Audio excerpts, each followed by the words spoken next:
Mukama waffe omulungi yeebazibwe nnyo. Yesu yeebazibwe bannakyoze zize kubanga nziramu ebirooto byammwe mwatadde mu komenti.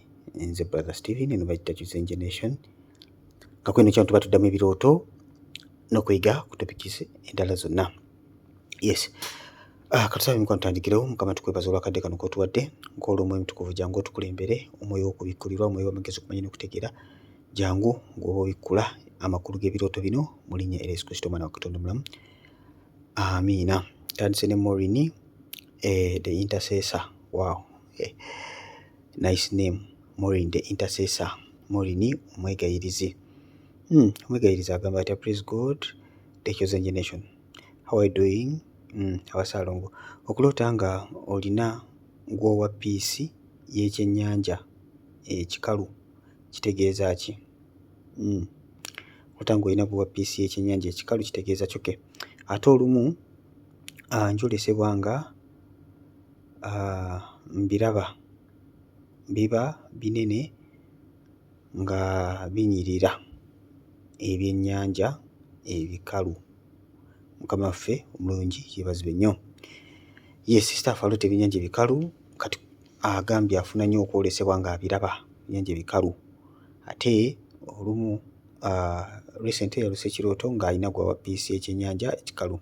Now, mu kirooto kino omuntu oba nga omutegedde, Mukama Katonda bakugamba okuba nga osabira omuntu oyo, probably kumusibira dry like sibira dry kuba nga omusabira maaso ga Katonda. Weerose okubuuza Mukama Katonda asabire ki, Mukama asobola okuba nga akubuulira kyekimu n'okuba nga olaba ebyennyanja ebikalu bitambulirako okusaba n'okusiba kwa dry. Ebyennyanja bino biseera bisinga kikiira myoyo, kikiira omukisa, kisinzira exactly Mukama kya communicatinga naawe okusinzira ekyoto bwe kiba. So Mukama asobola okuba nga akulaga ebyennyanja nga akulaga state y'abantu be bwe bayimiridde bwe weegayirira, ng'alina obubaka bw'ayagala okuba nga akuwa kubanga weegayirira. Ky'olina okutegeera ng'omwana wa Katonda, Mukama Katonda talina kyagenda kukola ku nsi eno okuggyako nga waliwo abantu abasabye. Mukama Katonda talina kyakola okuggyako nga waliwo abasabye. Kyova olaba abeegayirizi bakulu nnyo era mwebale nnyo ba intercessor. Mukola omulimu gw'amaanyi ennyo ddala. Watali intercessor, watali kwegayirira, tewali Mukama kyakola ku nsi eno.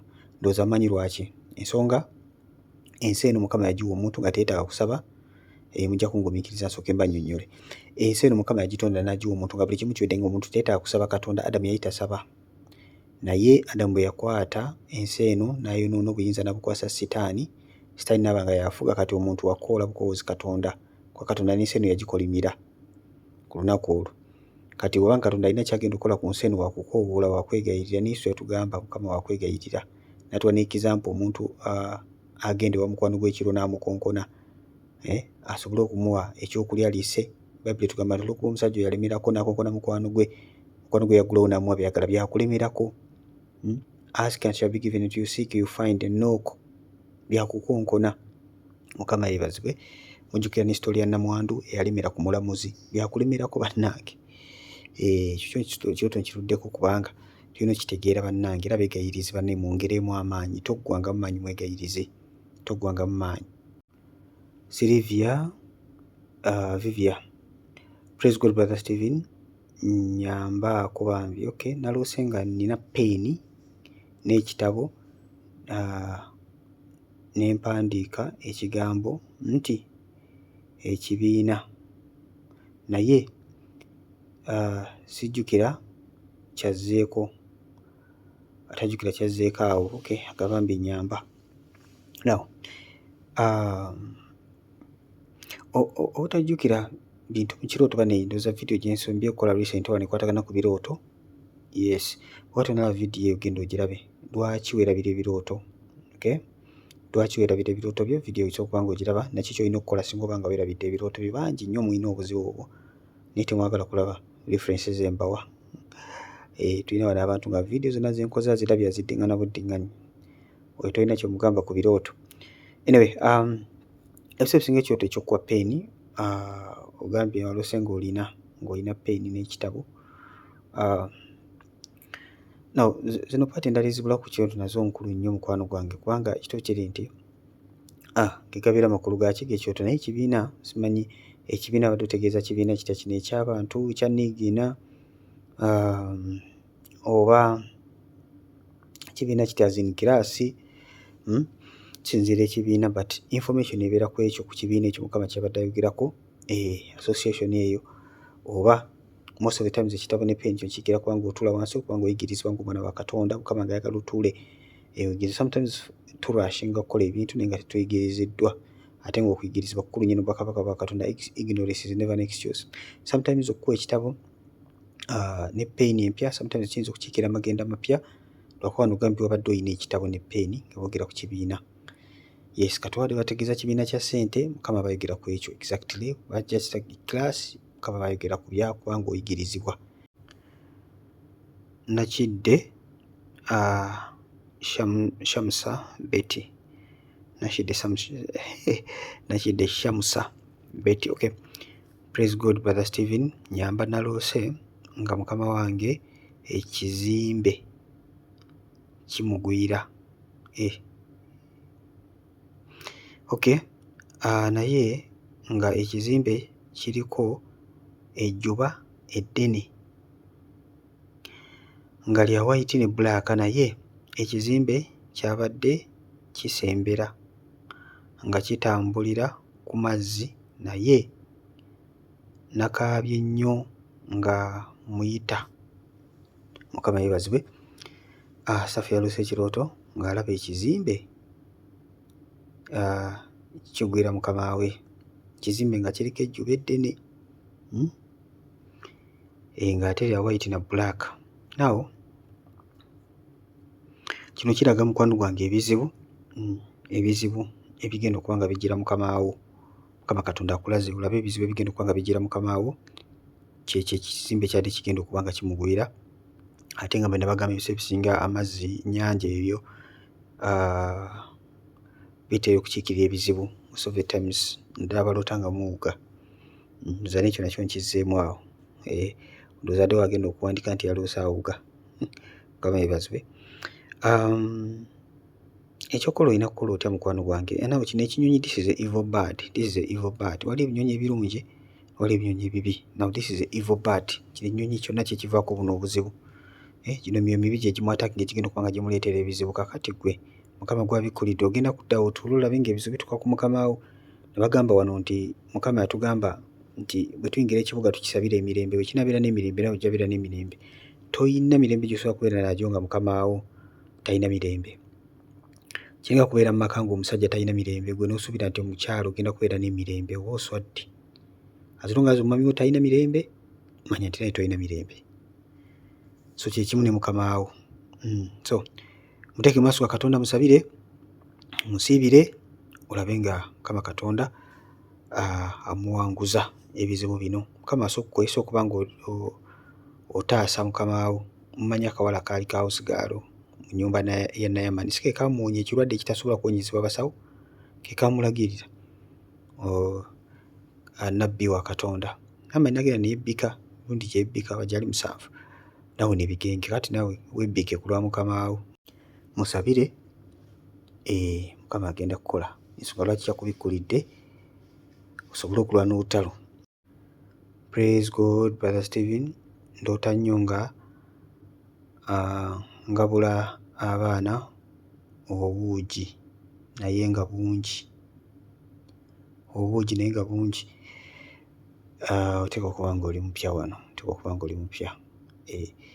Okugabula abaana obuugi mukwano gwange bubeera buweereza, kuba kuweereza Katonda. Nakola vidiyo ekwatagana ku baana. Genda mu YouTube channel yo otekemu okuloota abaana, kitegeeza ki by Brother Stephen. Eri detailed bulungi nnyo n'eyokubazaala, nenkola ne vidiyo ekwatagana ku mbuto, abaloota nga muli mbuto, loota ng'oli lubuto, kitegeeza ki by Brother Stephen. Ojja kuba ng'otegeera makulu. Naye nga kino kyabuweereza mukwano gwange, ogabula abaana obuugi. Kyabuweereza, naye kati ebintu by'obuweereza obuuza Mukama. Katonda yakoowoola abaweereza, yabayita, si ffe tweyita. Katonda yakukoowoola, Katonda yakusimba, Katonda yakuwa amafuta. Okay? Yatukoowoola, yatuwa amafuta, yatutuma. So oza Mukama department ki ajja banga akulaga. But most of the times always kuba kwegayita, naye buuza Mukama ajja kukulaga obuweereza ki olina okubanga okolamu. Sometimes nina ekibeera direct ekirooto kino nga Mukama akuyita kuweereza abaana bato bano ba Sunday school. That's why it's very important okubanga obuuza obutukuvu. I acknowledge you're calling me for ministry, but where exactly? Ajja bakulaga. Praise God, Brother Stephen. Naloose nga nyambadde ekiteeteeyi kya red kitegeeza ki? Kakati naawe olina okuddayo n'olaba vidiyo gye nakola ekwatagana ku ngoye nawe olabika oli mupya. Bw'obanga omutye noloose ekirooto wano, vidiyo nnyingi ze nakola ezinnyonnyola ku bintu by'omubuuza abasinga. Okuloota gati gwe ojja kukebeera okuloota colours kitegeeza ki? Brother Stephen ojja kuba ng'olaba colours zonna red, blue, yellow gyesaayogerako but most of the times yellow etambulirako okufaana busibe most of the times. So kale endala zonna ojjazisangamu green, blue, white, gold color, brown, zonna ojjazisangamu purple, zonna kale ezo ojjazisangamu ki? Ndowooza mu vidiyo eyo. Colours nnyingi ze nayogerako ojja weesangamu. Naye nga kale eya red etambulirako warning ya Katonda. Mukama Katonda ng'alina kyakuwoningako. Sometimes etambulirako saddaaka, obusamize, etambulirako ezo saddaaka, kwenenya, kibi. Kale is a warning color. Era ojja genda mu vidiyo zinakolera ojja sanga like a warning color. Mukama Katonda balina kyakuwoningako. Wetakubanga oluusi weenenya mu maaso ga Katonda. So kirungi n'obuuza obutukuvu nangera okubanga kubikola exact. Olina ky'ojeemye Mukama Katonda nga ekigane ng'omanyi nti okyakiremeddemu, manya mukwano gwange wetakubanga weenenya mu maaso ga Katonda. Aisha Namakula. Praise the Lord, Brother Stephen. Okuloota nga oli mukuwahaaga taatawo kitegeeza ki oba ssengawo kitegeeza ki? Otanga kyoto kino kisinziira mukwano gwange ekyoto kiba kifaananye. Haga is a peaceful sign, si kirooto kibi. Weewaawo osobola okuloota ekirooto kino nga oli mukola ndagaano na myoyo gya kika. Okay? Depending ekirooto kyonna bwe kiba kikoze eki kifaananye.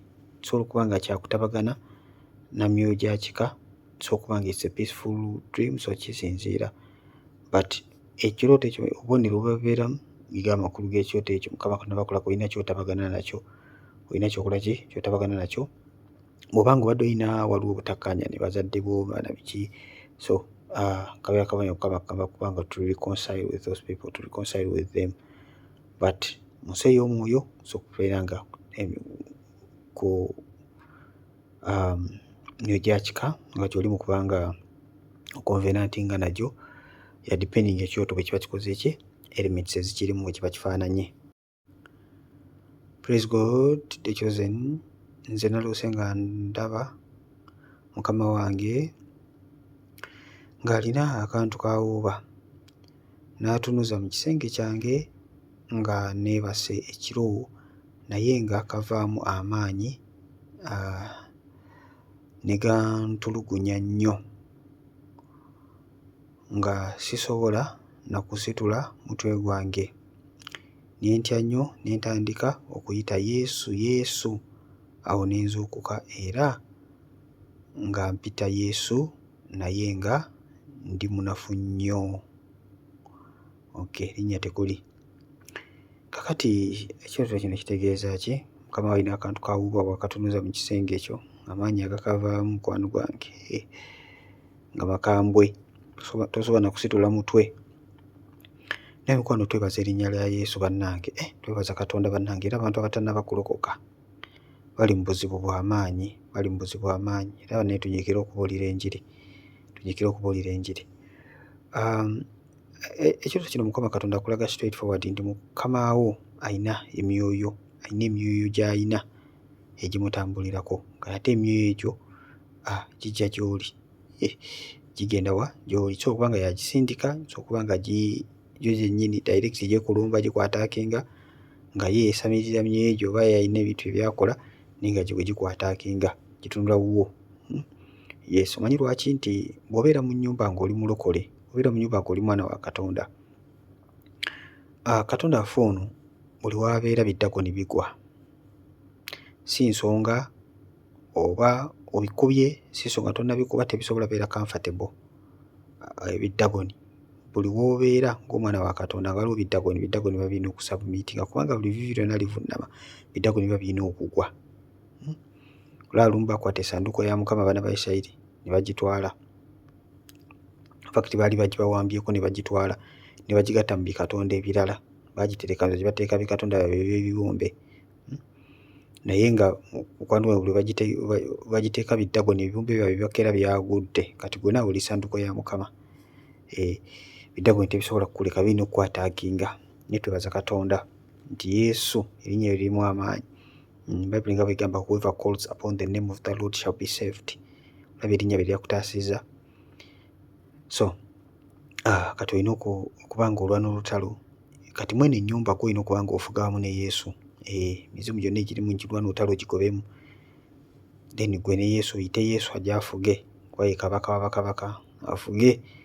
Ofuge naye mu nnyumba eyo. Obeerewo emirembe, emizimu gya Mukama gyonna goba. Agamanyi agamufugiramu gonna agamutambuliramu. Tegajja kukusobola. Kalungi Janet. Yesu yeebazibwe Brother Stephen, tweyanziza nnyo olw'obuweereza bwo n'okutuyigiriza. Mukama akuwe nnyo omukisa. Amiina. Naawe akuwe omukisa Sister wange Janet. Nange neerabira nnyo ebirooto byange, naye omulabe yasooka kukwata obulamu bwange. Ekintu kyantuula mu kifuba ne kimmalako emyezi, naye okuyita mu kusaba n'okusiiba Mukama yansumulula. Naye okuva ku olwo ensi yange ey'omwoyo n'efiira ddala, era mpaka kati obunafu bwo bukyannemeddeko. Nakaaba nawo. Mukama yeebazibwe. Omanyi embeera ezimu Mukama azirekawo zisobole okutugolokosa. Kati kyandibanga n'ekintu kino bwe kyakulumba kyakusanga mu bunafu. Oyinza n'okuba nga walina mu kusaba na kusiiba ate weewuunye, naye ng'osiibira mu bunafu. Bane kamabuulire, bw'oba ng'osiiba beera mu maanyi, kubanga tomanyi ky'oli mu kukola. Buli w'osiiba n'obeera mu bunafu tomanyi ky'oli mu kukola. Kyobola abamu obeera oluusi ng'ebintu biringa ebitambula obulungi, naye lw'osiiba embeera neegolokoka. Nabagamba wano nti buli w'olangirira okusiiba gwe olowooza nti ebintu byakusaaga, naye eri mu nsi ey'omwoyo ssebe emizimu giba gikulaba nti amakomera gagenda kweggula otoloke. Kati instead of okulwana n'omuntu eyatolose, kwe kujja ne bakuba ekisiibo kyo bakulemese, kwe kugolokoka gikulwanyisa oleme kusiiba oba obeere mu bunafu. Oleme kubaako kyokola kyoweekolera mu ssaala ezo, oveemu ng'enjala ekulumye bulumi naye nga tolina kyowangudde. Kati mukwano gwange, bw'oba ng'osazeewo n'okola vvo mu maaso ga Katonda, mukwano gwange givaluwinga eti ovvo gy'okoze ogikoze ng'era ogenda gifolowinga. Olwana olutalo, kusaba n'okusiiba. Ate bw'oba ng'olina kyowangudde tonafuwa. Kati sisitaafu ono obunafu bwo busobola okukubya ne buleeta ebizibu ebirala, kubanga wawangula nati kati bw'onafuye. Ate ebiseera ebisinga ekyotera okunafuwa ng'ate omaze okuwangula, sometimes omanyi okusaba ennyo ng'osabira ekintu nga tekikutuka. Kati finally bwe kimala ne kikutuka, ate oluusi onafuwa bunafuye kubanga oba osabye essaala nnyingi eri yonna emabega. Naye kiba kibi okunafuwa, kubanga ate oluusi Mukama Katonda aba aleseewo ekintu ekyo nalwo kijjawo, kuba nagamba ekintu kyamutwamu kumala emyezi. Kati awo bingi ebibeerawo wakati awo mu myezi, oluusi okudawutinga kubeerawo sometimes, oluusi n'osiiba ku dry n'okola otya. So Mukama Katonda oluusi abirekawo osobole okuba nga w'otuuka mu nsi ey'omwoyo ng'ayagala obeeko operatingira amaanyi w'obeeramu. Kati bw'ogatuukamu oluusi Mukama nga akusumulula ng'amanyi ogenda ku maintaininga level ate kati n'oddayo n'ogwa. So mukwano gwange golokoka oyambale amaanyi, golokoka oyambale amaanyi, todda mabega. Saba Katonda akuwe ekisa. Mugabe Mukama nkomeyawo mu kisa kyo, wegayirire, tokkiriza kubeera munafu.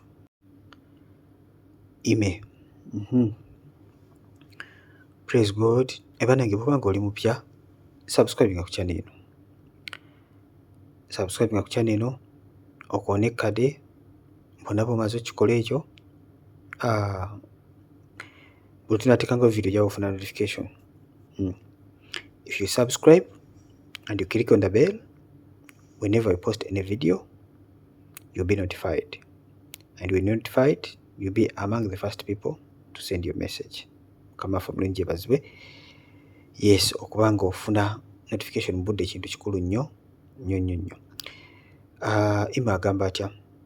Praise God, Brother Stephen. Thanks a lot. May Almighty bless you. So what? Okay, so you really have helped me. Oh, I was asking myself, why do my dreams, those I forget my dreams every night, bad and good dreams overnight. Let me concentrate now. Even today I had, but remembered the voice say, separate hold things from bad. I remembered and I prayed. Okay. Stuff. Next issue emu yakwerabira birooto. Grammar wose mutegedde bulungi naye ndowooza Mukama kugamba kweyawula. Separate hold kitegeeza kweyawula. Kweyawula. Ozolaba you mixed up. Mukama Katonda ayagala okole ki? Weeyawule. Ugambye I had another going back to my old school and someone stole my bag and phone plus chested. Okay, plus I chested him, but I found he threw a bag, but he took my phone and money. I let wake up. Okay, because simutegedde email, simutegedde namwe naye ekyoto nkitegedde oba oli awo. Ngoze ku ssomero nga bikyoti kyange ngoze ku ssomero ne babba ensawo yo n'essimu yo n'omugoba chested, n'omusanga ensawo n'agikasuka n'atwala essimu ne ssente. Naw ekyoto kino omubbi ono abeera sitaani mukwano gwange bwaba bakubyeko essimu. Okubbako essimu kuba kusala ku mpuliziganya ndowooza olaba that's why even you're forgetting even your dreams. Okubbako essimu kubeera kusala ku mpuliziganya ndowooza Mukama akulaga what exactly happened. Okubbako ensawo yo kuba kubbako byanfuna byo. Kye babbye it was sente. Of course ne sente is very very direct mu kisa kubanga gubbibwa. So ono omubbi mu confronting Lwana omujjeko ebyo byonna byanyaga. Olaba sitaani n'emikisa jabba Mukama akuwaira eno mu ddyo sitaani atwalira mu kkono. So toyagala ekyo kubanga kikubeerako mukwano gwange. So ono omubbi mulwanyise mugobere ddala mu bulamu bwaffe. Yeah, the next time we wandiise ddamu osomemu then you edit wabanga waliwo ebitakuba nga otereezaamu. Mukama akomukisa sister waffe Ime Nabukenya Justine. Ndoota nnyo ndi ku kyaki naye siyingira munda, ntuula wabweru oluusi bwe ŋŋenda okuyingira nga ndaba enswa zibuukira mu mulyango gwa kyaki era nsabira wabweru naye mpulira kimmazeeko emirembe kitegeeza ki? Now kulota ng'osabira wabweru Mukama Katonda aba akulaga mukwano aba akulinako ensonga ku nsonga za kuba ngeri gy'ofellowshippingamu ne Katonda engeri gy'osabamu. Okay, your prayers. Jjukira tulina kusaba mu nsi ya mwoyo, tetusaba mu mubiri. Tetusabira mu birowoozo byokka, tusabira mu nsi ey'omwoyo kubanga prayer egenda mu nsi ya mwoyo. Okay, kati buli oloota mukwano gwange nga gw'osabira wabweru Mukama akulaga mukwano gwange you having a lot of distraction mu ssaala, weetaaga okuba ng'oyingira buziba mu mwoyo gwo kubanga okola ki? Osaba. Okay, so weetaaga concentration and Mukama Katonda akulaga distractions. Kati zino enswa ezabadde zibuka, enswa zikiikira mukisa ezibuka ku mulyango gw'ekkanisa. Now omulyango gw'ekkanisa olina okuyita kubanga oyingira mu kkanisa munda. Kati oba nga waliwo enswa zezibuukira ate gwe nodda mu kukwata enswa, nodda mu nswa mu kifo ky'okuyingira mu kkanisa. Mukama bakulaga distractions and Mukama akulaga these distractions may look like as if they are not bad but zikujja ku kyolina okubeerako. Okay, zikujja ku kyolina okukola ki? Okubeerako. Olina kubeera nga concentratinga. So kyolina okukola kulaba ngeri gy'osaba mukwano gwange because weetaaga concentration, weetaaga kuba ng'oyingira buziba mu oyita kuba ng'osaba. Now bw'oba oyagala okugendako obuziba mu kusaba osooka wekebera environment. Abamu mubuuka ku Facebook n'ogenda mu ssaala, ojja kulaba ebintu nga bino. Obuuka ku Facebook ssaawa za kusaba n'oteeka wansi essimu, ova kulaba comedy, ova kulaba bishozi, ova kulaba bano bayombera byabufuzi, ebyo byonna bigenda maaso, cramp yenna. Kati n'otuuka nga tosobola kusaba mu nsi ya mwoyo. Bingi bigenda maaso mu nsi, simala accident, ono bamutemyeko omutwe, oli simala bamusanze n'ebyambalo by'amagye, simala ono biki. Kati n'ogenda n'ojjanka yenna mu mutwe, oba bakunyizizza biki byonna, mikwano gy'olisi bigulupu, n'osanga ebyo byonna byogeze nabyo mu ssaala ne bikutawaanya. Omuntu yenna bw'ogenda mu ssaala kyandibadde kirungi osooka osome ku kigambo kya Katonda. Ekigambo kya Katonda kisooke kinaaze mu buli byonna, then kubanga tukkiriza ne mu ssaala tusabira mu kigambo kya Katonda, asooka osome ku Bayibuli yo, kye kisingira ddala obukulu. Bw'oba tosobodde, because sometimes oyinza obutasobola, teekako music, prayer before prayer, teekako music akumanyi, waliwo music gw'omanyi gwena akutwala mu nsi ey'omwoyo. Leka music oyo asooka akuyingire, ka music oyo asooka akiryalinga empewo, akiryalinga environment, olyoke okwate essaala.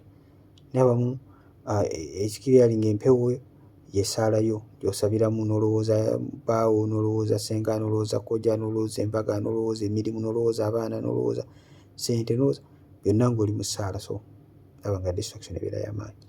So concentration yeetaagira ddala. God loves me. Okay, God loves you. We also love you too. Praise God, Brother Stephen. Does washing utensils, cups and plates mean interceding? I dream washing them for some poor family. I don't know. Yes, kuba kwegayirira ku lwa family mukwano gwange. Kati wakategedde. Kuba kwegayirira ku lwa family eyo. Kulaba ng'oboolezaako ebintu. Bikopo, plate, mafuuko. Kuba kwegayirira. Biba byewammwe, ebeera nnyumba yewammwe.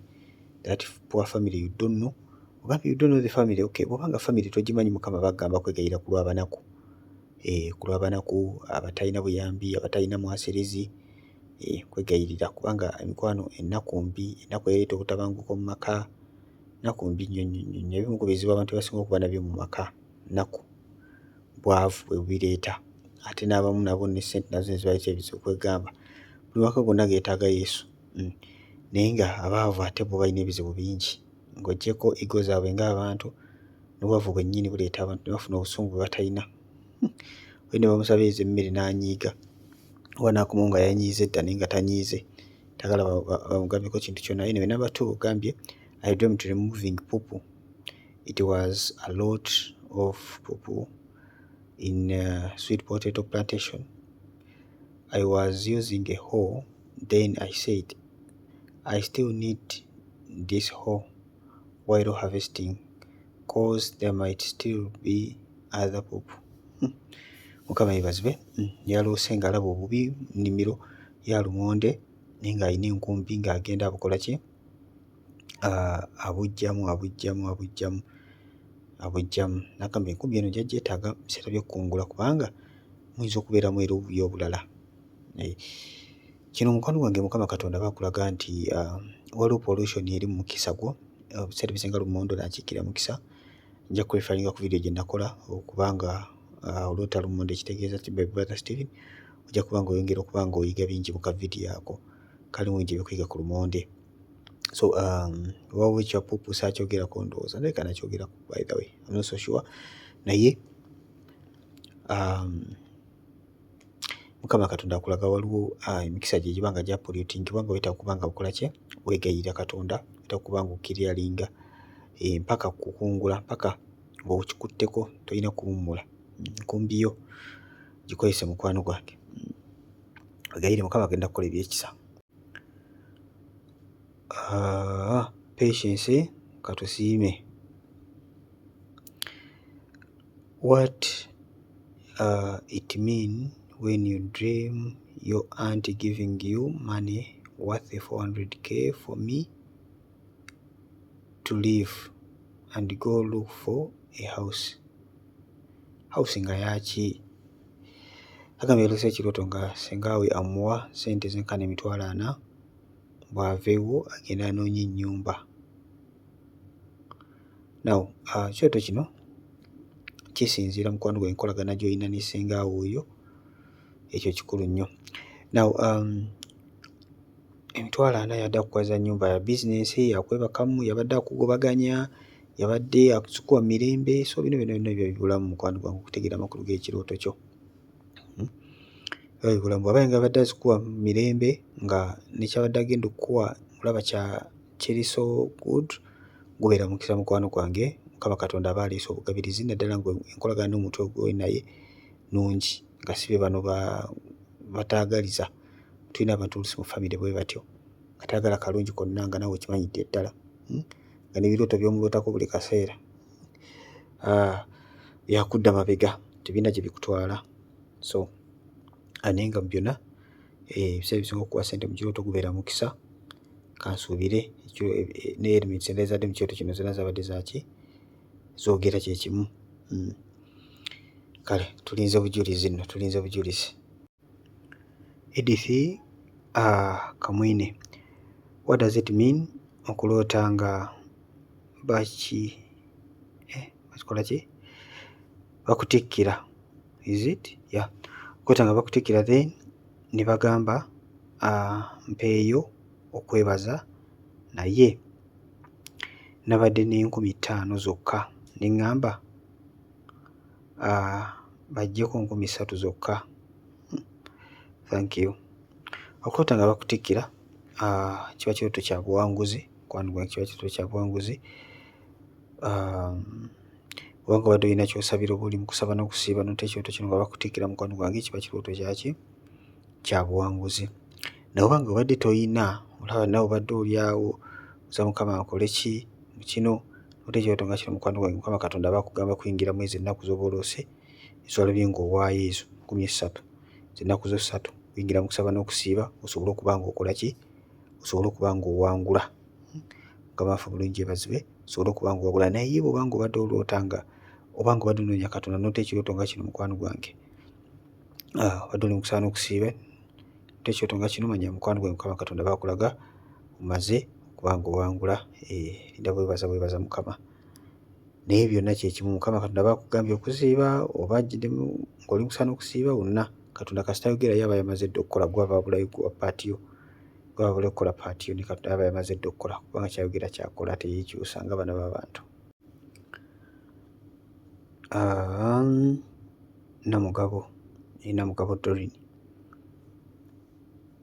Yesu yeebazibwe. Nze we nabadde nga ngenda okwebaka nabuuzizza Katonda lwaki Kawuula annemeddeko. Naloose nga omusajja ali kuŋŋamba okufuuka. Okay, ne nfuka nsusu mungi nnyo, kitegeeza ki? Thanks. Okay.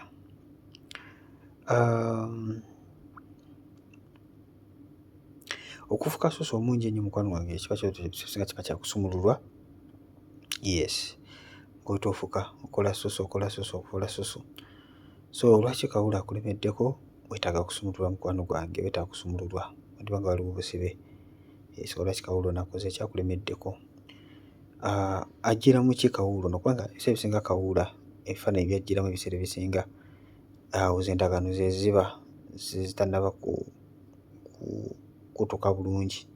Sometimes asobola okujjira mu ba ex bo, sometimes asobola okujjira mu ki, okusingira kitera kujjira mu ba ex. Ate ayinza n'okulondayo ba ex bali abakadde, ba maama ne taata mukyali baana bato. So endagaano ze ziba zitannaba kukutuka bulungi, naye nga kino ekyakola susu kiba kyakusumululwa, depending engeri gy'oba okiroseemu, but kiba kyakusumululwa mukwano gwange. So Kawuula ajja kukuleka. Namugabo Doreen again. Ate naloose nga mpuga mu nnyanja, naye nga ndaba ebyennyanja mu mazzi. We namaze ne nggyamu akantu ne nkatwala ew'omusajja n'ampa 10,000. Mukama yeebazibwe. Waggyemu kantu ki ate? Akantu. Okay. Nawe okuloota ng'olaba ebyennyanja kisinziira, ebyennyanja obirabye otya? Mood yaabyo ebadde etya? Ebyennyanja bitambulirako omukisa, bitambulirako okubuulira enjiri. Kati ebyennyanja bw'oba obirabye biba bifaananye, gabeera ebiseera ebisinga amakulu gaaki gekirooto. Video y'ebyennyanja nagikola but maybe one time nja kukola video eri separate, kubanga bwe nakola video y'ebyennyanja zemu ku video ze nakola ezasooka ndowooza. Mu video emu mulimu okuloota ng'ofudde, okuloota ebyennyanja, kuloota nga ovuddemu amannyo. Video ze nasooka okukola ali byonna biri video emu, but maybe nja tandika ozaawula ezo video ziremu nzikole buto one at a time, so that kijja beera kyangu okuba nga muzinoonya muzirabe, kubanga eri solution y'ebyennyanja ebyennyanja girepeatinga kyawula ebeere yokka. Kisinziira ebyennyanja bino engeri gye wabirabyemu. Oloota ng'olaba ebyennyanja, ebyennyanja bitambulako omukisa, bitambula ku buli njiri. Oloota bivunze, oloota byeyagala, kisinziira biba bifudde era Katonda baakulaga. Biba biramu nga byeyagala bulungi nnyo. Mukama asobola okuba nga akugamba kuwulira njiri, oba nga alina omukisa gwali mu kuba nga akola ki? Akulaga, kisinziira exactly. So kino kijja kwongera okuba nga obuuza Mukama, ajja kuba nga akulaga exactly ki kyayogera ku nsonga eno. Naye nga basically kizooka kya kunoonya Mukama, fasting one day. Fasting one day, kusaba n'okusiba lunaku lumu, kunoonya Mukama, ogenda funa omukisa, ogenda funa olukumiro mwako akantu ke wafunye. So noonya Mukama, wandibadde osiiba n'okusaba, do like one day ojja kulaba Mukama Katonda kyajja okukolera. Nambi Ann agamba atya? Hi brother Stephen, I have been praying and fasting for the right partner, and I got a dream when a man is lifting me up in front of people, and I was very happy, but in reality this man is an actor in Uganda films, but I've never met him. What does it mean? Katonda wange. Osaba Katonda era olumusaana kusiiba Mukama Katonda akulage kwetira omuntu omutuufu, oluta bakazanyiikiriza, oluta ba drama guys, ba film star. Kati otugambe nti Mukama alina kyayogedde. Mukama afa bulungi yeebaze. Naw tulina okutegeera okoota ebintu bino ng'abantu b'ensi, most of the times Mukama Katonda ayinza okuba nga akulaga worldliness ng'okyalimu ebintu by'ensi nga bye bikuziyiza oba oli awo kubanga ofuna ekyo Katonda kyalina okuba nga akuwa. Omanyi kitulina okutegeera abaana ba Katonda nti abantu oluusi Katonda bagenda okuwa, bagenda okwetambulamu, oluusi bayinza obutajja nga bw'osuubira. Ebintu bya Mukama byakukkiriza, ayinza okuleeta boyi nga wampala ennyimpi ng'ate ggwe okyalina amala, okyalina specifications nti alina kuba bw'ati ne bw'ati, alina kuba nga nnyindo nsongovu, amaaso bwe gati, muwanvu bw'ati, ekifuba bwe kiti, height n'ensawo ng'efaanana bw'eti. So Mukama Katonda ayinza okuba nga akulaga nti okyalimu specifications ziba zikyalimu bulungi nga teweetaaga Katonda kukuwayo kyakola kikyakuwa, naye ng'oyinza oba okyalina expectations eziza ggwe nga ggwe. Soba olina okukola otya mu mbeera efaanana bw'etyo, ky'olina okukolako okusala endala eri Katonda akole okwagala kwe, Mukama Katonda alyoke akuwa omuntu. Otherwise abamu baloota ekirooto kino n'alowooza nti Mukama Katonda gwe gwamulaze nti ye bbaawe. Mukama talina mwana we gw'agenda kuwa muntu wansi. Ba actor bano abagundi abamu baloota abayimbi. Naloota omuyimbi, waliwo omuyimbi gwe waloota buli kaseera. So mukwano gwange kyekyo, so weekebere mukwano gwange, weekebere. And let me tell you sometimes omulabe sitaani naye aleeta ebirooto. Ndabye nnyo abantu bangi, naloota abantu nga bangi. Ono ebbaawe ne wiiki eddako n'aloota bbaawe omulala, wiiki eddako n'aloota bbaawe omulala, kati nga ne kennyini alaba ali confused. Mukama yeebazibwe. So si buli kirooto kiva eri Mukama. Nakola video wano ne mbayigiriza okwawula ebirooto ebiva eri sitaani ebiva eri Katonda. Ezo video zonna nazikola, so can search n'omanya gye kisobola okwawulamu ebirooto ebiva. Tulina ebirooto bya bika bisatu, okay? Tulina ebirooto ebiva mu ndowooza yo, tulina ebirooto ebiva ewa Mukama, tulina ebirooto ebiva ewa Setaani. So byonna biri awo. byonna bijja ate byonna byogera kati olina okwawula eddoboozi lya Katonda. Nakibirige Brenda. Praise God brother, nze Brenda naloota nga nfunye omugenyi nenkuma essigiri neegaana, ne my daughter naye n'akuma neegaana, kati omugenyi n'agikuma n'ebanga ekwata n'amala n'ebanga ekwata n'emala n'ezikira, omugenyi n'agenda nga tanywedde caayi. Kirooto ekyo kitegeeza ki? Abantu basatu bonna balemereddwa okkuma essigiri. Maama siniya yasoose n'egaana, ne muwala we gwe yatendeka n'egaana. Omugenyi n'agamba likootisi sijja kukola ki? Siyinza kgenda nga sinywedde caayi. N'abyekwatiramu n'agikuma n'ebanga eyaka, naye naye n'emwegaana, n'egaana okwaka. N'agenda nga tanywedde caayi. Mukama waffe omulungi yeebazibwe. Naw ebirooto bibeera so figurative, ebirooto tebibeera so direct. Olina okumanya Mukama Katonda agamba ki. Buli lw'oloota ng'okuma omuliro nga tegukwata, Mukama Katonda aba ayogera ku state yo ey'okusaba. State yo eyaki? Ey'okusaba. Ekyoto kyo kivumbeera, ekyoto kyo tekikwata. Omu oloota okuma waliwo ebisubi bibisi, oluusi okumisa bintu bibisi, enkuba yabitonyeemu, okugamba ng'olaba ddala tebigenda naawe kwaka. Mukama yeebazibwe. So kyekimu kyekino mukwano gwange, olaba essigiri ogikuma teyaka, essigiri ogikuma teyaka. Buli lw'okuma essigiri nga teyaka era tewaba kyakulya. Buli lw'obeera nga mukwano gwange ekyoto kyo tekyaka ekyokusaba era tewali kantu, kubanga ebintu byonna bijja in response to your prayer. Mukama yeebazibwe nnyo. Obukuumi bwo bujja in response to your prayer, amafuta gajja in response to your prayer, amagenda go byonna bijjira ku ki?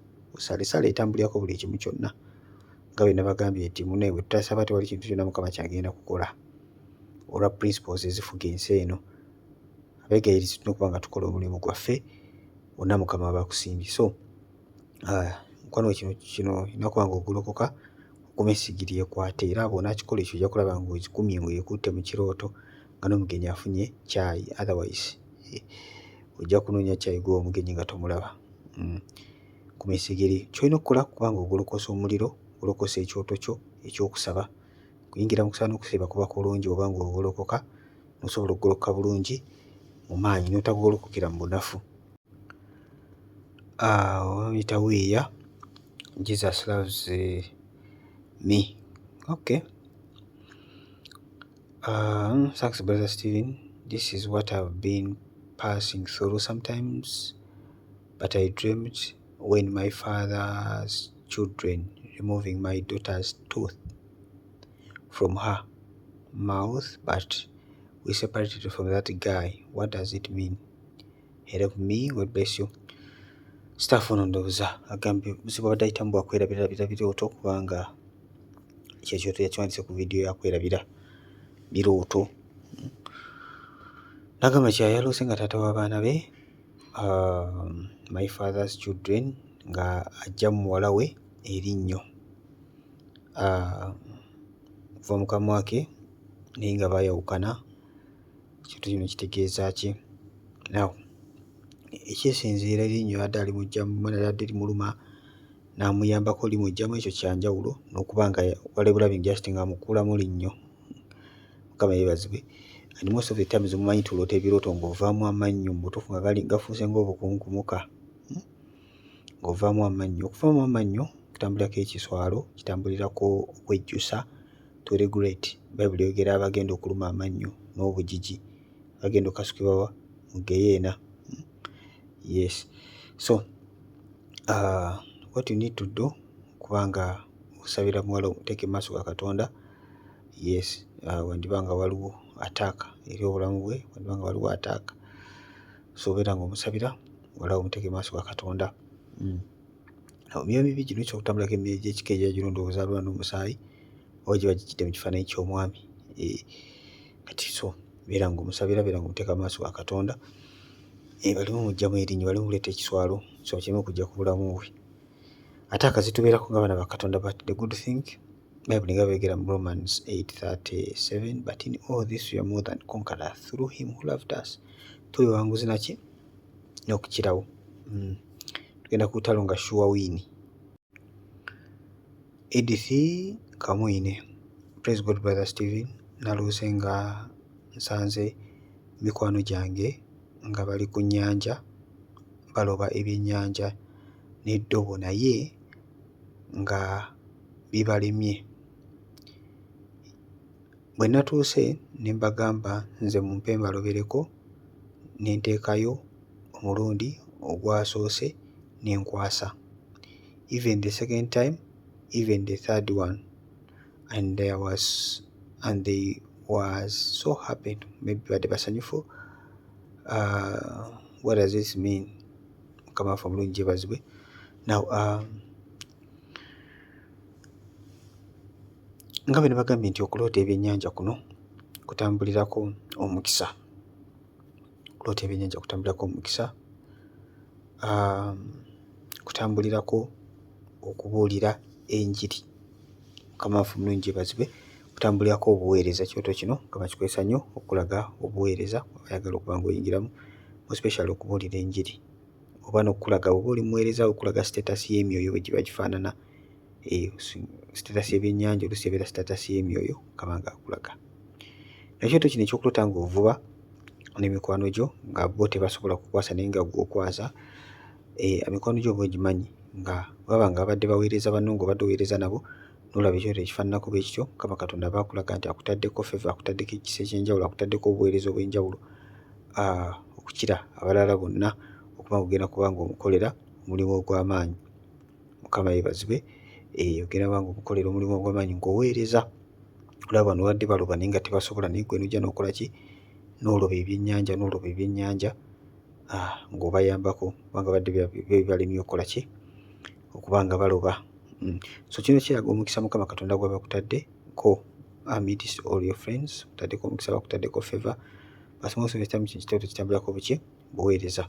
So ojja kwongera okunkoyalinga okuva omwoyo omutukuvu ojja kuba nga yongera okuweereza obubaka obulala to confirm this message. Kitambulirako obuweereza, kitambulirako omukisa gwa Katonda. Yes. Wekiba nga si buweereza, Mukama Katonda bakulaga omukisa mu kyoto mubeera efaananako bw'eti, Mukama bakulaga nti agenda kukuwa omukisa ogenda okuba nga ate n'emikwano gyo nagyo oba n'abantu abalala nga boga bakola ki? Nga bagulabako. Oba ng'oli minister, it's more of ministry. Oba nga you're not, it's more of blessings. Ya mikisa, because everything turns into ministry. N'emikisa Mukama gy'atuwa goes back to ministry. So kino ojja kwongera okuba ng'obuuza omwoyo omutukuvu, ojja kwongera okuba nga kwongera okwelaboratingira ku mukisa guno, whether it's for ministry oba mukisa gwennyini. Ddala oluddi gwagenda okuba nga kuteeka amakulu go okuba nga abalala nabo bagenda kuba nga bakubenefitingako ng'obayamba. Agambye era lwaki ndoota ng'abantu banguza ebintu mu kirooto naye bwe bannamulira nga ŋŋaana oba nga neewuunya. Juzi oli yannamulira enkota y'amenvu ng'eyengedde n'andaga omukono gumu ogw'engalo ng'agufunyiza, saabitegeera, nyambaamu. Okay. Anyway, kirooto kino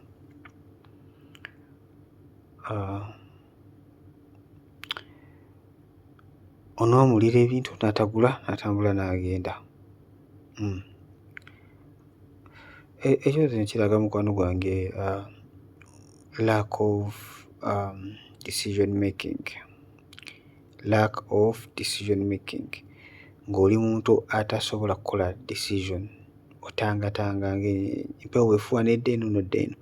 Leero obeera ku kino, okkiriza Katonda ku lwa kino, oba tebunnaziba ng'okwata kirala. Bayigiriza ku kino ng'ogenda ku ekyo, bakwata kino ng'ogenda ku ekyo. Mukama yeebazibwe nnyo. So let me tell you, abaana ba Katonda, oba olina ky'oyagala ku Katonda, be determined and focus. Kwata ekintu ekyo ky'oba ofocusingako. Totunula right, totunula left. Focusinga ku ekyo kimu ky'okkiriza Katonda okuba ng'akola. Bw'oba osazeewo okusaba na kusiiba nnaku 5 zibe 5, tovaamu yadde, tovaamu makkati, tovaamu ddi, kubanga ezo ennaku zonna nabagamba kasita oyingira mu kintu mu Katonda kasita okyogera oba kiba kifuuse hole ziba zaawuddwa mu ggulu ziba zaawuddwa. Okay. So kubanga mu ggulu mu nsi teri byakusaaga. There's nothing like jokes, everything is serious. Kati ekintu kyolangirira eky'omwoyo tubabeera okusaaga mu ggulu naye kiba kirangiriddwa. Bayibuli egamba kye munaasibanga ku nsi nga ne mu ggulu kikola kiyisibwa. Buli kye munaakola kye munaasumululanga ku nsi nga ne mu ggulu kikola kisumululwa. Mukama yeebazibwe. So kyekyo mukwano gyange. So you have to learn to decide. At least you're taking along, not sitting it down. But when you decide, you stick to the decision. Okukyanga Mukama yakyusiza endowooza yo. Okay? And this one okulaga omukono kulaga it's like so showing you the price. Maybe it's rated on fasting. Tosalawo. Kwa zino ziba kola ze 5 ziba gwe muwendo ennaku zoba olina okukola ki kubanga osiiba. But you didn't decide. So kino is more of decision making. Okola decisions and stick to the decisions. Kujonga Mukama Katonda yagambye kino kireke. Kinjagala Katonda ne bw'osalawo ebintu most of the time munsi y'omwe ne bw'osalawo mu ignorance kasita oba ng'oli determined at least ajja na correcting. Katonda aganya abantu abali determined abasalawo and they stick to what they have decided. Nabukenya Justin agamba era ndoota nnyo maama Fiina. Naye ate nga simumanyi. Talina kyankola wabula olumu namulaba nga angwa mu kifuba. Mukama yeebazibwe. Mulokola aloota maama Fiina amugwa mu kifuba. Talina kyamukola obadde omanyi ogenda mulota nga agoba n'ekibooko. Mukama yeebazibwe. Now omukyalo oyo ndoza akulira bakabona ba Sitaani mu Uganda. Yakulira bakabona baani ba Sitaani mu Uganda. Ye Nankulu w'abasamize ffe tubiyita bakabona ba Sitaani. Okay? Ab'emizimu ab'ebyawungo yabakulira abafuyi b'emmindi n'ebirala twatugenda mu kategori bane sikiza ku njogero tekyali mwena kye mumanyi obuki obulungi. I'm not tarnishing anyone. Okay? Naye kyenyumirizaamu kyakola kyekyo. So okulota ng'ogwa omuntu bw'atyo mu kifuba mukwano gwange okuba kutabagana na myoyo mibi tolowooza nti mukwano gwange waliwo emirembe. Leave alone what you see mu mawulire and appearance. No, omukyalo alina endagaano n'emizimu gy'operatingiramu. Okay? Yes. Whatever she does is very good. Ayamba abantu akola ki? Ebina byonna abikola. Naye in the spiritual realm omulota mu nsi ey'omwoyo aba akiikirira mu nsi ya mwoyo gy'ava. Don't be fooled and don't be deceived. Okay? Aba akiikirira emyoyo gy'avaamu oba obwakabaka bw'avaamu nawe oba okiikirira obwakabaka bwo. So buli w'olota ng'omugwa mu kifuba, buli w'olota ng'oli naye oba mulina bimukola, manya mukwano gwange oli mu kutabagana na myoyo egyo. So naloota omukyalo oyo nali ndi mu muzannyo, nali mulokola ali mu muzannyo ng'azannya n'ekibi. Nendoota nga ndi ntudde naye ndi mu kuzannya matatu. Good enough nakitegeera bulungi nnyo. Nabagamba oloota ekirooto kebera ensi ey'omwoyo kebera nawe ojja kulaba nga ebiseera ebisinga it is always osobola okutegeera ekyoto ky'oloose kubanga embeera gy'oba olimu nawe oba weeraba oba weetegeera. Zinali ndi mu kuzannya na kibindi ali mulokola azannyira mu kibi nzannyira mu kinota nga nkuba amatatu. Omukazi n'anziba n'okunziba oyo ssebo n'ansala ebyobubbi n'anziba mu kirooto mu matatu. N'angamba nkulidde naye nga tandidde. Tudda mu kkaayana n'enzuukuka. Nimanya nti Sitaani mubbi yajja okubba okutta n'okola ki n'okuzikiriza. Guno omuzannyo gwe ndimu guno mu bulokole nja kufiira bwereere, nja kufuna ebizibu bya bwereere. Kituufu mbeere serious. Okiraba? So kati gwe bo obadde obiroota ng'olowooza birungi. Mukwano gwange take note. Atulinde Lucklet. Okay. Praise God, Brother Stephen. My husband dreamed I had stolen some snatches from the car. Then men chased him. When he reached down in the valley, he said that God help me from these men, not to catch me. Then he hid himself. They passed on him. What does it mean? he was praying for good job. Thank you. Okay. Mwami waffe yabadde mwami wa Chosen yabadde nga asaba Katonda omulimu omulungi, then n'aloota ekirooto nga alina byabbye ne bamugoba, yabbye obusinaakisi, buntu buli awo butono buno obw'okulyalya kubanga bubagiya, ndowooza bubagiya naye si bwe bamugobye ne bamufiirako bufiizi, baagala kumutta lwa bagiya. So ekyoto kino kitegeeza ki? Mu kyoto ekyo n'asaba Katonda, Mukama nnyamba bano abanguba balimu okunkwata, n'abako bwe yeekukuma after the prayer ne bamuyitako tebamukutte. Mukama Katonda kyendowooza nti alibeerekerya ku nsonga eno, wandiba nga waliwo ensonga, alina omwami ono okuba nga yeekebera, oba nga waliwo biyita kutereeza nga yeetereeze, oba nga waliwo ebyokwenenya mu maaso ga Katonda, so kwaki bamunoonya nga alina byakola kibusinaakisi, obuntu obutonotono. So asabe maaso ga Katonda yenenye yetukuze maaso ga Katonda. Kyentegeeza kye kati mukitegedde bulungi, ndowooza Chosen muli bantu ba mwoyo nnyo, mutegeera bya mwoyo, bino ebya bulijjo tebitegeera nnyo. Yes, yenenye maaso ga Katonda for his works ye ng'omuntu, era emirimu gy'emikono gye yenenye maaso ga Katonda. Byonna ebitaba byaso omanyi nga tukola emirimu ng'abantu oluusi wabeera ebintu oluusi omanyi ku mirimu oluusi bano bagakuyisawo kino oluusi kiri, nange simanyi exact nandibadde mugamba kino, naye waliwo ensonga, waliwo ekikyaliwo kyolaba yeegayiridde Katonda buno obusinaakisi byaddabye. So waliwo emyoyo egimugoba egimulondoola, so alina okuba nga asooka n'adiringa n'ekyo musooka n'olwo olutalo, kuyita mu kwenenya, mu kwegayirira n'okuba n'olutalo, then bw'ajja okulaba ng'akwata ku mukisa, otherwise nga bakyamugoba bw'ati ajja kuba nga tasobola kukola ki? Kukwata ku mukisa na kufuna mulimu ki? Mulungi.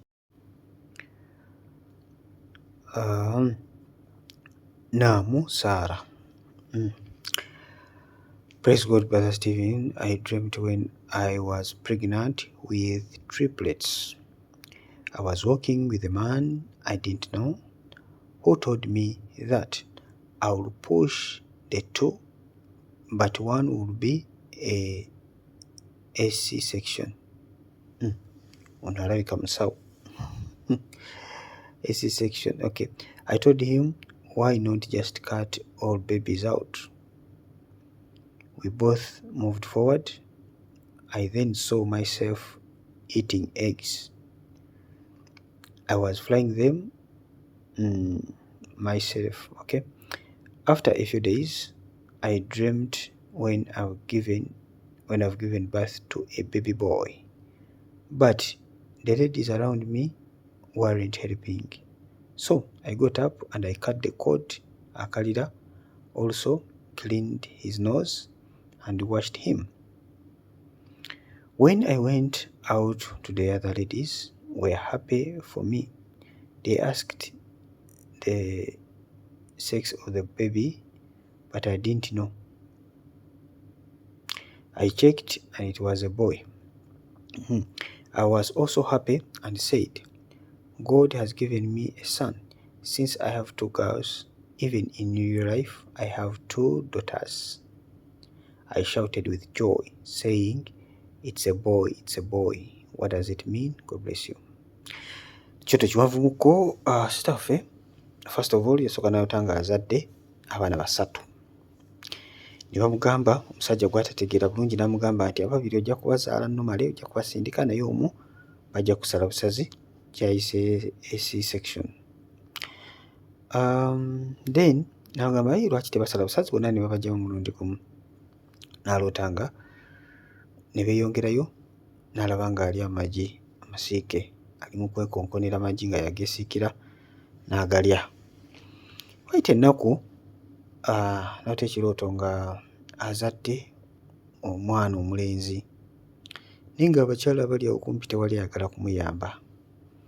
ne yeekolako munnange n'azaala omwana we n'asala akalira n'amunaaza n'amulongoosako ku nnyindo n'amunaaza naye abakyala babadde wabweru ne basanyuka nnyo.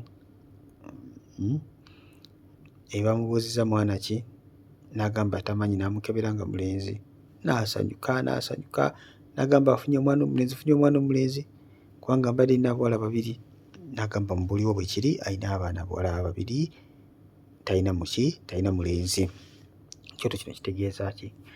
Obudde ku kyoto ekyasoose ekyokulota ng'ozadde abaana basatu omulundi gumu, naye nolaba ng'oli amagi gaba gakwegendereza most of the times. Mukama Katonda bagamba weegendeze, in other words Mukama waliwo kyagenda okukola naye olina okuba nga wagendeeza. Triplets ekiikirira the fullness. Okay, ojja kuddayo ku vidiyo gye nakola ndowooza ey'olubuto mwe nayogera ku triplets, okuzaala abaana basatu omulundi gumu oba y'abaana kwezi ebbiri. I don't remember exact point yomwe nagiteeka, ojja kuba ng'olaba vidiyo ezo zijja kuyamba nnyo okulota ng'oli lubuto n'okulota abaana. Videos bbiri ojja genda ozirabe, na buli muntu ali wano kemula videos ezo, zino eby'okuyiga bingi. These triplets, sometimes it may come as a triple blessing, but sometimes it represents the fullness, omukisa oguli full, omukisa ogujjudde. Okay, now omukisa ogujjudde, omukisa wa Katonda gulimu 3. Mujjukira talents, abavubuka be bawa talents, omu bamuwa talanta meka? Emu. Omulala ne bamuwa was it 5 and another one was it no omu yafuna 1, the other one 2, another one nafuna talanta 5. So kiri, how many are those? 3, the 1, the 2 and the 5. Yes, now wetudda ku mikisa gya Katonda, we have 30 folds, 60 folds and 100 folds, all in 3. So triplets gubeera mukisa, sometimes maybe full blessings, sometimes so maybe 3 blessings that are going to come in your life, but you need to be very very careful. Kitegeeza olina okuba nga otambula kagere n'omwoyo mutukuvu ne Mukama. Tolina dde okubula dde eddakiika emu, olina okuba nga oli maaso ga Katonda 24/7. N'okubeera very very careful okwegendeeza. Mu kwegendeeza bingi byetukoleramu mu kwegendereza, si kutambula butambuzi mu butuukirivu, naye maybe sometimes osobola okubeera n'abantu nga Mukama Katonda abakuuninga, aza kuuninga, but you have to be very careful. Now ekyokulota nga ozadde omwana nga tewali akuyamba, nga gwe omwezaalisiza, kitegeeza mukwano gwange embeera gy'olimu Mukama Katonda agenda kukukolera. Mukama Katonda agenda kukukolera nga si baana b'abantu be bagenda okukuyamba. Gwe ne Katonda, gwe sestaffe ng'oyimiridde ne Katonda, ye ttiimu egenda okuba nga ewangula. Then bano walabye nga basanyuka after, that's the joy egenda okuba nga ejja. But for you when you stand, kyanduza Mukama kwadde assurance, bonna bw'oyimiridde mu gaapu yo n'oyimirira bulungi, ogenda kulaba ekitiibwa kya Katonda. Abantu bagenda kusanyuka, naye gwe nga gwe alone, you and God, olina okuyimirira ne Mukama. Mukama agenda kikolera. I think this is so direct, kino ekyokuba nga ozadde omwana omulenzi, it is very direct. Eyinza okuba nga ebadde esaalayo nga kyosabira, it is very direct. Mukama Katonda kyayogera kyakola, ate naawe okukkiriza okuva mu kuwulira kigambo kya Katonda. Katonda nga tannayogera naakola bitono. Ensi eno Mukama agitondera ku kigambo kye. Yesu nga tebanaba kumuzaala, bigambo bingi ebyayogerwa bannabbi kuviira ddala kwatandika Ibulayimu paka bonna bannabbi abasinga baayogera ku bulamu bwa Yesu. Isaaya mwogerako almost buli wantu wonna, Daniel naye. So bannabbi ba Katonda bonna bayogera. So Katonda aba agenda kukola ekintu asooka kwogera, kubanga bayagala otegeere nti abadde yakikoledde, tewali muntu mulala yenna, si by chance, kubanga abantu bazaala abaana ab'obuwala n'ab'obulenzi as normal, but omuntu ng'aliko obusibe yeetaako omukono gwa Katonda so okuba nga asumulwa. So this is a direct dream. Mukama Katonda agenda kuwa omwana ow'obulenzi, ogenda kukirabako. Kukkiriza kukubeereko ekyo Katonda kyayogedde without any doubt. Osabire ekyo, okkiriza Katonda, yes, Mukama Katonda agenda kuba nga akikukolera mu linnya erya Yesu. You're going to celebrate. Mukwano musikize nkomaawo. Mwebale nnyo, mwebale ddala kumpuliza. Oba nga oyagala otujoininga okuweza ku WhatsApp, weereza message ku namba esooka ku comment section yo ku WhatsApp. Tujja kuba nga tukuweereza link ojoininge tuweereze wamu Katonda. Tuweereze wamu Mukama Katonda waffe. Kale mukwano mbeere bulungi mweraba.